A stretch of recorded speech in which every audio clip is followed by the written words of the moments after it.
Night Champions was tonight, and it was actually pretty decent. There wasn't a lot of good matches over there, and the majority of them sucked. Kind of like a TNA pay-per-view. It was really lackluster. Some of them, there is barely a few matches that barely even saved this pay-per-view. A perfect example of this is the opening match, which I got to see a majority. I missed a little bit of the beginning. The Awesome Truth versus Airborne for the tag titles. And I noticed there was a new referee in the match, which normally you don't notice a lot. This guy's barely even been on WWE television, let alone FCW television, because they trained their referees there as well.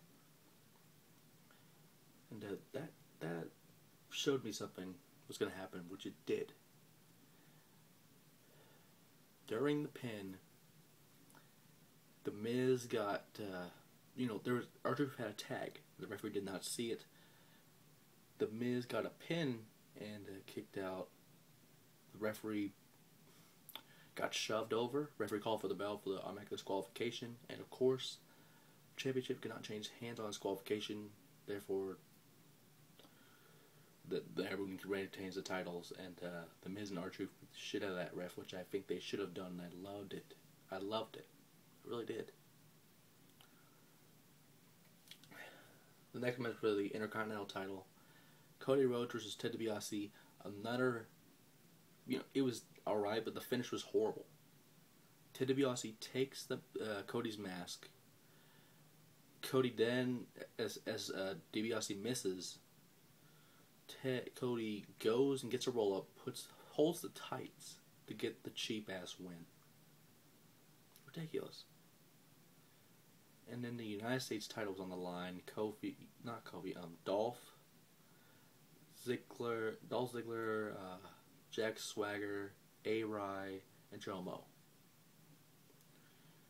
This match was actually pretty decent. Just the fact that the finish was completely amazing. A-Rai barely got a DDT and got a 2 count.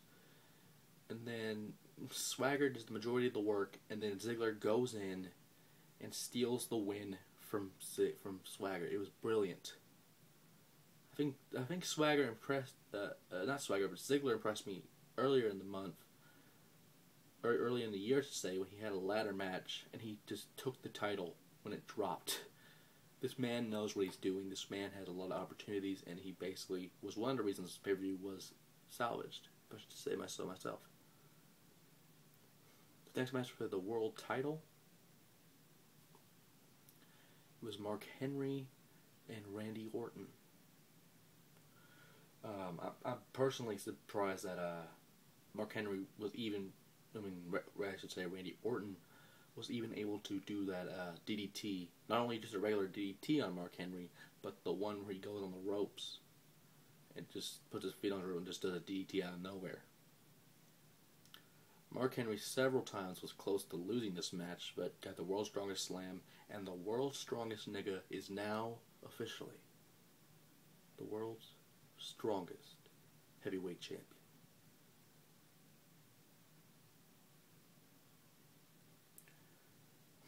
After that, an immediate promo with Henry, which was brilliant. I'm not going to spoil everything for you. That's what replays are for. The next match was actually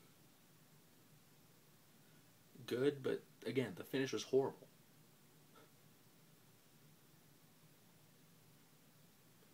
Kelly got a Cena-like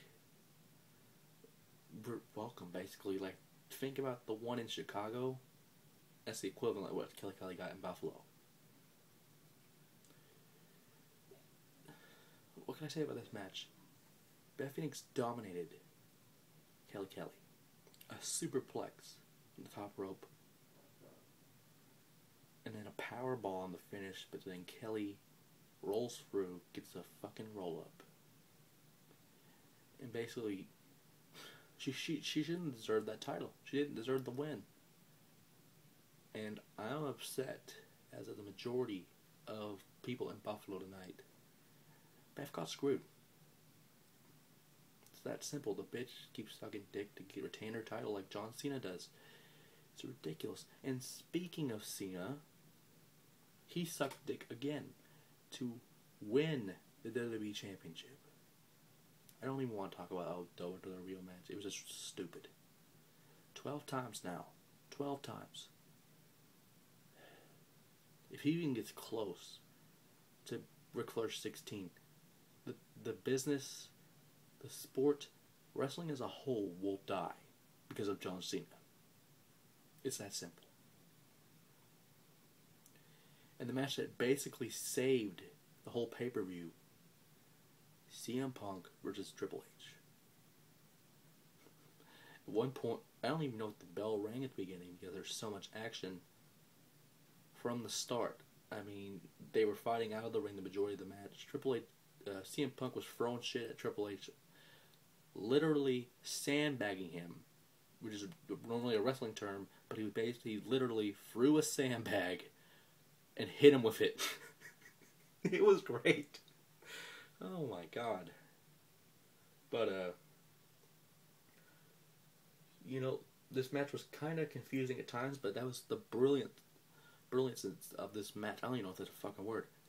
But this match was so amazing. I mean, CM Punk kicks out of the pedigree, which rarely happens in general. Like, Miz and Truth come out of nowhere and attack CM Punk and Triple H and the referee, which the referee was Scott Armstrong. For those who remember who Scott Armstrong is, he wasn't going to take that crap. He threw a punch back. Miz and Truth beat the hell out of him.